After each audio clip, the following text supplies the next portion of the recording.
Ah, ça va chauffer aujourd'hui, hein, il le dit lui-même. Jo-Frédéric Zabi, bonjour. Bonjour Marco. Comment ça va? Comment vous faites même pour nous proposer les thèmes là? C'est des thèmes cocasses, hein? Mon inspiration vient de Manfla. Ça vient de Manfla, ouais. Manfla, Et sous-préfecture de... c'est reparti pour l'Aude à Manfla. On Oh salue oui. justement ceux qui nous regardent de Manfla. C'est où Manfla? Manfla, c'est dans la sous-préfecture de Montménégui, dans le département de Zionoula, région de la Maraoué, en Côte d'Ivoire, bien évidemment. Après ce cours de géographie très précis, on va aller maintenant à ce cours de famille. Comment on gère cette situation? Pour être plus sérieux, coach, ce sont des choses qui arrivent. Est-ce qu'on peut situer un peu le contexte? Oui, ce sont des choses qui arrivent dans les familles recomposées en général. Justement. Monsieur vient dans le couple avec ses enfants, avec des enfants qu'il a eus d'une première union, d'une précédente union. Madame vient dans le couple également, peut-être avec des enfants, et puis on se retrouve ensemble. C'est ce qu'on appelle en bon français une famille recomposée. Et, donc, et non une famille décomposée. Non, pas une famille décomposée. Et donc, dans ce contexte de famille recomposée, en général, bon, il y a des choses qui ne vont pas bien. Il y a des choses qui vont moins bien, il y a des choses qui vont très mal. Et donc, c'est tout ça qu'on va décortiquer ensemble ce matin. Ok, posez-nous toutes vos questions, hein. Je vois déjà clignoter le voyant, hein, du téléphone et de tous les assistants sont à la manœuvre. On va vous répondre. Envoyez-nous toutes vos questions sur Matin Honneur si vous vivez cette situation. On aura un témoignage. Nos envoyés spéciaux sur le terrain, comme chaque matin, sont déjà sur place. Béatrice Quadio, Jean-Marc Oka, avec qui on va essayer d'entrer en liaison pour un témoignage qui va étayer un peu ce dont nous allons parler. Alors, l'enfant de ma femme, l'enfant de mon mari me déteste. Comment on peut arriver à cette situation-là? Et c'est quoi détester? Expliquez-nous bien ce thème-là. En général, c'est avoir des ressentiments, par exemple, c'est ne pas respecter le papa ou la nouvelle maman qui est là, en fait. Généralement, comment ça survient? Comment ça arrive? C'est ça le problème. Avant d'en arriver à comment ça survient, il faut savoir comment les choses se sont préparées à la base. Mais c'est ça, comment ça survient là? Absolument. Absolument, c'est juste une question de terminologie. En général, les gens entrent dans le mariage sans préparation. On a l'impression qu'aller se marier, bon, ben, c'est juste... c'est un effet de mode. Un effet de mode, on achète une robe de mariée, un costume, et puis on s'en va à la mairie, on fait les choses, et puis on vient. On fait des photos sur Internet, sur Instagram. Et voilà, on poste ça, et puis tout va bien dans le meilleur des mondes. Mais ce n'est pas vrai. Le mariage se prépare. Et quand on parle de préparation du mariage, je ne parle pas de préparation de la cérémonie de mariage. Les gens dépensent des millions dans la préparation de la cérémonie de mariage, mais ils ne dépensent rien, absolument rien, dans ce qui les attend dans le mariage. Combien de personnes achètent un bouquin qui parle de mariage? Combien de personnes vont à un séminaire qui parle de mariage? À des retraites, tout ça. À des retraites pour se préparer au mariage. Presque personne. Du coup, on assiste à ce genre de choses. Entrer dans une famille avec des enfants, ça veut dire qu'on va dans une famille qui a 3 pieds. Monsieur, madame et les enfants. Monsieur, madame et les enfants. Donc ça fait 3 pieds. Du coup, les choses ne se passent pas comme si on était ensemble, monsieur et madame, et on fait des enfants. Ce n'est pas la même chose. Parce que dans une famille recomposée, les enfants viennent avec leur éducation, une éducation qu'ils ont eue de sources qui ne sont pas les sources des parents qui sont en présence. Et donc, c'est des choses avec lesquelles il faut devoir s'habituer. Et on ne prépare personne. Madame qui vient dans le couple, par exemple, avec ses enfants, ne prépare pas ses enfants à la rencontre de son nouvel homme. Monsieur qui vient dans le foyer avec ses enfants ne prépare pas sa nouvelle épouse, ses enfants à la rencontre de sa nouvelle épouse. Parce qu'il faut le faire. Je veux me marier avec quelqu'un. Si quelqu'un-là n'a rien à voir avec l'histoire qui m'a séparé de votre maman ou bien de votre papa, ça n'a rien à voir. C'est que j'ai eu mes problèmes antérieurement et puis on s'est séparés. Et là, maintenant, il faut que je refasse ma vie. On explique cela aux enfants. Et on explique à notre nouveau partenaire que mes enfants, ils ont déjà une éducation et on prend le soin d'observer que ces enfants-là ont des manques. Ces enfants-là ont des comportements qui les spécifient. On explique tout ça à la partenaire et on lui donne les outils pour affronter ça. Alors, je vais me remettre avec une dame qui a ses enfants. Oui. J'ai les miens. Donc, ça veut dire que dès qu'on a commencé à se fréquenter, déjà, moi, je me mets en mode étude pour voir un peu, pouvoir détecter tout ça. C'est un peu ça? Non. Vous avez... Je prends un exemple. Hein. Moi, j'ai des enfants. Je vis avec mes enfants. Et je me suis séparé de leur mère. Donc, je connais plus ou moins mes enfants. On touche du bois. Oui, je touche du bois. Ça n'arrivera même pas. Voilà. Donc, je vis avec mes enfants et donc j'apprends déjà à les connaître parce que je les fréquente au quotidien. Nous sommes ensemble, j'apprends à les connaître.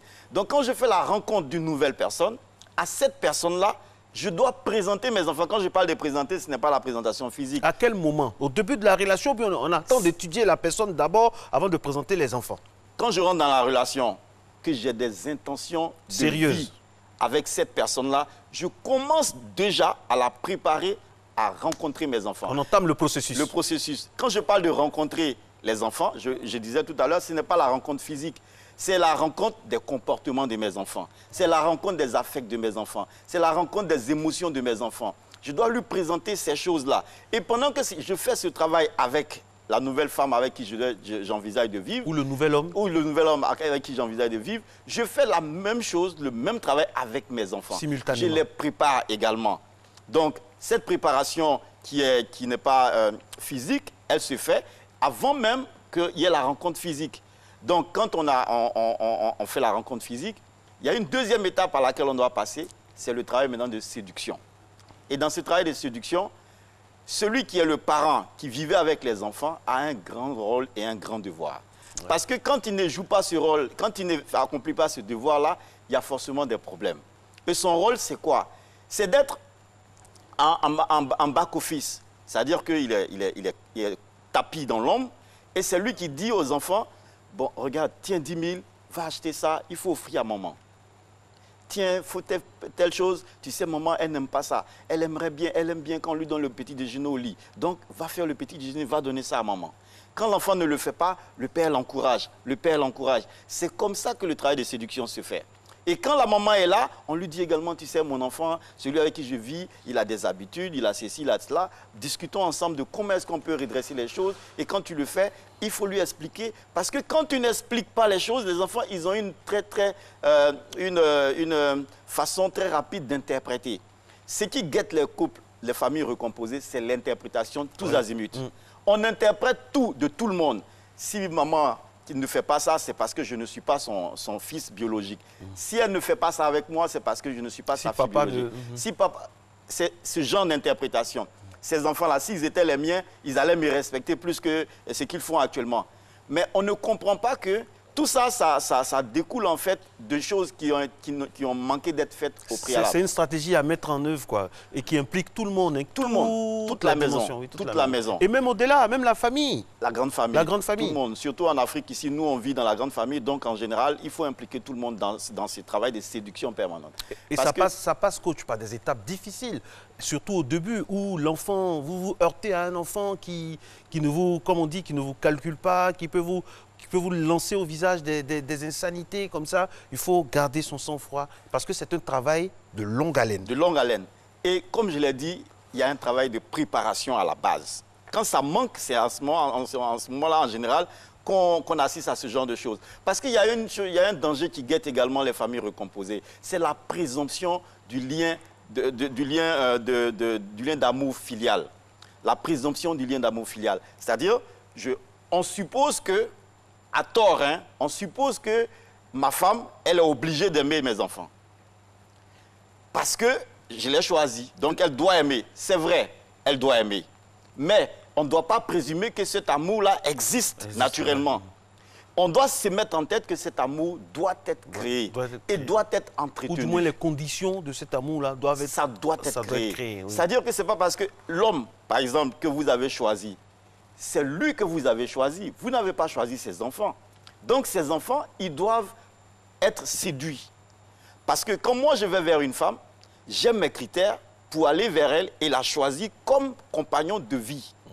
Donc, j'ai mes critères. C'est elle qui répond à mes critères, pas forcément ses enfants. Donc, si ces enfants ne répondent pas à mes critères, il faut bien qu'il y ait un travail qui s'efface dans la maison. Avant même d'arriver dans la maison, il faut que ce travail s'efface. Et quand on est dans la maison, il faut que ce travail continue. Il faut que ça continue bien. C'est-à-dire qu'il ne faut pas qu'il y ait de présomption d'amour filial. Ça, c'est la première, c'est l'erreur à éviter. Penser que non, les choses sont évidentes, non, c'est un package. J'aime bien, j'entends souvent les femmes dire ça, c'est un package, ça prend nous à laisser, tu m'as vu avec mes enfants, tu les prends. Je suis obligé, ça c'est vrai. Mais il faut savoir que l'amour pour ces enfants-là, ce n'est pas naturellement dans mon cœur. C'est à toi et à tes enfants qu'il appartient de créer ça dans mon cœur. Okay. À la mère et aux enfants, au père et aux enfants, de créer ça dans le cœur, par exemple, de la conjointe qui est en face. Si on a cette chose-là claire dans l'esprit, C'est déjà une très bonne chose. Un deuxième point, c'est que, en général, il y a une mauvaise gestion de l'autorité parentale. C'est-à-dire que les parents, ils se contentent de donner à manger, de donner des soins de santé, de donner la protection aux enfants. Et ils se limitent à ça. Mais on oublie que vous pouvez blesser quelqu'un physiquement. La blessure, elle peut cicatriser. Mais une blessure émotionnelle, c'est difficile qu'elle cicatrise. Donc, pendant que, par exemple, la belle-mère, elle donne à manger à l'enfant, il n'y a pas de problème pour ça, elle se plie en quatre pour faire les choses qu'elle doit faire, elle pense que ça s'arrête à ça. Alors qu'il y a la gestion des affects. Quand pendant ce temps, vous lui donnez à manger et dans le même temps, vous frustrez l'enfant, vous lui donnez des paroles qui sont blessantes, il va forcément vous considérer comme un ennemi. Tout à fait, tout à fait. On va revenir là-dessus, mais on a un autre témoignage qui arrive pile maintenant. On y va. C'est un enfant de mon mari, il est avec moi à la maison. Mais quand on lui parle, il n'écoute pas mes soeurs là. Quand on l'envoie, il ne veut pas partir. Souvent, moi, quand il envoie qu'il n'a qu'à faire ça, il est là, il ne veut pas faire. Mais quand c'est comme cela là, moi, ça me fait mal. Quand tu es dans ma main, je fais tout. Et puis quand on vous envoie, vous ne voulez pas partir. Je n'ai qu'à envoyer qui au juste. C'est là maintenant, souvent, je suis là comme ça, il me fâche. Et puis il laisse. Quand il dit à son papa dit que ce sont mes enfants. Il y en a qu'à les grands avec eux. Et puis on est là, il parle qu'il dit, il fait, s'il va faire, il fait, s'il ne fait pas aussi, je le laisse. C'est pas évident. Hein? C'est pas du tout évident. Elle a affaire à un garçon qui vraiment, là, c'est un garçon qui, bon, j'ai envie de demander, qui est dans les familles recomposées, quand on va, avec les garçons, c'est plus difficile avec les filles? Non, on ne va pas aller dans cette caricature. Non, non, je demande, parce qu'il y a des gens aussi qui aimeraient savoir, on nous envoie des messages par rapport à ça. Oui, en général, c'est pour ça que je dis qu'il n'y a pas de réponse. On prend un enfant, c'est un enfant. Un enfant, c'est un enfant, ça peut être un enfant, ça peut être une fille qui est difficile. On me fait dire par un message de M. Marus-Théan que c'est plus avec les filles. Ça, c'est ce que lui pense. C'est son expérience personnelle, mais ce n'est pas toujours vrai. Ça dépend du climat dans lequel les enfants évoluent. Ça peut être un garçon qui est plus facile à gérer, ça peut être une fille qui est plus facile à gérer. Tout dépend de comment est-ce que les choses se passent avant la rencontre en général. Tout dépend de ça, tout dépend du climat. Là, dans le cas concret, c'est le garçon qui... Vous savez, quand les parents, souvent, ils apprécient, les adultes apprécient les choses, ils apprécient les choses de leur point de vue, mais pas du point de vue de l'enfant. L'enfant arrive dans une famille recomposée. Je suis le fils, par exemple, de mon père, mais pas de ma belle-mère. Mais ma belle-mère, elle est venue dans le foyer avec ses enfants, ou elle a des enfants avec mon père. Et ces enfants-là, par exemple, ils ont un traitement qui n'est pas le mien. À raison ou à tort. Ça peut être à raison. Je prends un exemple, on peut aller dans une famille recomposée où je suis l'aîné. Donc on s'est dit, celui-là c'est l'aîné, il doit donner l'exemple, donc on doit être dur avec lui. Donc il y a des choses qu'on ne va pas lui tolérer, qu'on peut tolérer à ses petits frères. Mais on oublie que celui à qui on fait ça, c'est un enfant. Et son jugement n'est pas encore mature. Le jugement de l'enfant, en général, il arrive à maturité autour de 25 ans. Donc le jugement de l'enfant n'est pas encore mature. Donc quand vous le traitez de façon spéciale, et puis vous avez vos raisons qui sont des raisons valables. Hein. Vous voyez, c'est l'aîné. Mais lui, il estime qu'il est victime de discrimination. Et telle chose-là, à moi, on ne tolère pas ça. Parce que ma mère n'est pas à la maison, on tolère ça à mon petit frère. Parce que c'est sa mère qui est là. Ou bien alors, vous quittez au marché, vous venez, les enfants que vous avez eus de façon biologique viennent, maman est venue, ils vont vous faire le atout ivoirien. Et ça, c'est bon. Mais pendant ce temps-là, le même atout à cet enfant qui n'est pas le vôtre, vous ne lui donnez pas. Il est dans son coin et il ronronne dans son coin. Et quand il a fini ça, ou bien il est en plein ronronnement, et puis en ce moment-là, vous lui dites, mais va à la boutique. Et il dit, ah ben attends, dis ça à ton fils, qu'il y aille lui-même. L'enfant rentre dans une sorte de rébellion systématique. Pas forcément parce qu'il a raison. Justement, le mot est lâché. Hein. On allait en arriver. La rébellion. À quel moment se situe cette rébellion-là? Quand on ouvre les vannes de mauvaise manière, ça provoque indubitablement. En général, c'est cela. C'est-à-dire qu'il faut que les adultes fassent attention à leur comportement vis-à-vis des enfants. Qu'ils sachent que ce sont des enfants qui ont leur jugement qui n'est pas encore mature. Et donc, si vous posez un acte vis-à-vis d'un enfant, avant de poser l'acte, il faut lui expliquer pourquoi. Toi, je te traite de façon particulière parce que tu es l'aîné. Tu es l'aîné. Et je te refuse telle chose-là que j'accorde à ton frère parce que je lui donne les raisons et je fais. Et chaque fois il ne va pas être content parce que c'est pas parce que je lui ai expliqué que c'est évident, il va s'aligner tout de suite, il ne va pas aller dans les rangs tout de suite. Hein. Non, il peut ne pas se mettre dans les rangs, mais il faut que je lui montre que je ne suis pas de mauvaise foi. Et la démonstration de la bonne foi, ça se comprend. Parce qu'on démontre ça avec de l'amour. Et l'amour ne se cache pas. L'amour, ça se voit. L'amour, ça se voit par des preuves d'amour. Il y a des gens qui peuvent venir les bras chargés de présents et on donne à un enfant. Ils n'ont rien dans le cœur. Mais ils n'ont rien dans le cœur. L'enfant, vous n'êtes même pas capable de le prendre et puis de lui faire un câlin. Mais vous le bombardez de bicyclettes, de chocolat, de n'importe quoi. Il prend ça, mais il faut savoir que ce n'est pas ça qui conditionne ses affects. Parce que je l'ai expliqué la dernière fois à une émission, je disais que les adultes doivent apprendre à connaître le processus de naissance des comportements. Les comportements d'un enfant comme d'un adulte, ça naît de quoi? Ça naît du conditionnement. Qu'est-ce que tu entends? Qu'est-ce que tu vois? Et quand... J'étais habitué à quoi? Dans mon environnement, dans mon environnement, mon quartier. C'est tout ça là. Les conversations que j'ai écoutées de mes parents. Tout ça, ça produit à l'intérieur de nous des émotions. Et ce sont les émotions qui nous poussent à poser des actions dans telle ou telle direction. Quand on a compris ça, on ne se contente pas de donner à manger à un enfant et puis croire que tout est fait. On ne se contente pas de ça. On lui fabrique un monde où il se sent bien. Où ses affects sont positifs, où l'enfant a de bons sentiments et ressentiments. Quand on n'a pas pris la peine de créer ça, le constat, on va le faire.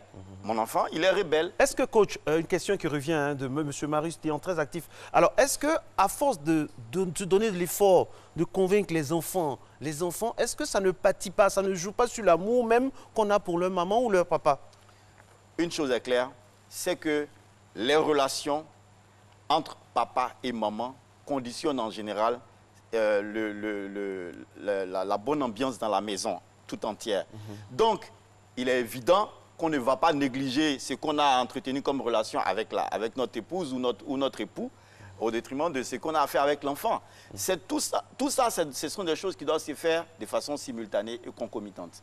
On doit... Concomitamment. Voilà, pendant que je suis en train de donner des astuces à mon enfant pour conquérir ma femme, dans le même temps, je donne des astuces à ma femme pour conquérir également mes enfants. Absolument. Je fais la même chose. C'est un travail d'orfèvre. Hein? Absolument. Je suis en back-office, comme j'aime le dire. Je suis tapis dans l'ombre. Et puis j'actionne les choses. Je parle à ma femme dans le lit. Non, tu sais, maman, l'enfant, quand il fait ça, c'est parce que je ne cherche pas forcément à justifier les choses. Mais je pense que si tu fais les choses de telle ou telle façon, lui, il va pas se braquer. Et le connaissant, voici ses points faibles, voici ses points forts. Allez les enfants, regardez, maman, pour la conquérir, vraiment, il faut faire comme ci, il faut faire comme ça.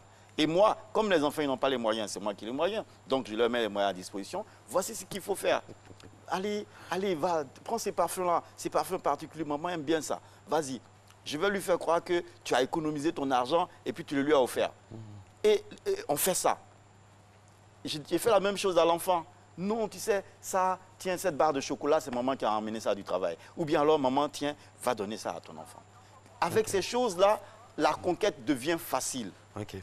Voilà. Merci. La conquête devient facile. La conquête devient facile. C'est une très très belle conclusion. On espère que si vous vivez ce genre de situation-là, vous aurez une conquête facile après avoir écouté, bien sûr, les conseils de notre coach. Rediffusion de cette émission aux alentours de 14h30. Merci.